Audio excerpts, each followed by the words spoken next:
Hey there everyone, it's Jim from ParentingTogether.net. This video will help explain how to link parents together to enable all of the shared components ParentingTogether.net has to offer.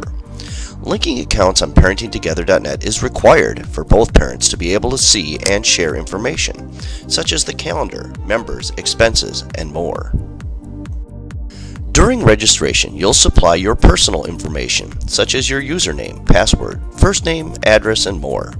On the second screen of the registration process, you'll be supplying the other parent's information. Why do we do that? This information is stored so that if the other parent registers, the system will be able to potentially detect a match for linking accounts. If the other parent registers, they'll supply their own information, such as their first name and last name, phone number, and more, just as you did. Likewise, they'll also be able to provide information about you, just as you did about them. All of the supplied information from both parents are used to establish a potential match.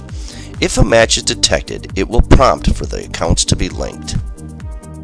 If during registration the second parent agrees the accounts should be linked, the first parent will receive notification that a link request is present. Until the first parent accepts the link request, the second parent is unable to use the site.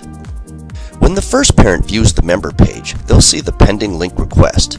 As stated before, until the first parent accepts the link, the second parent is unable to perform any action on the site. This is to ensure no duplicate information is supplied to the system. The first parent can either accept or reject the request. If the request is accepted, all schedules, expenses, members, etc. are visible to both parents.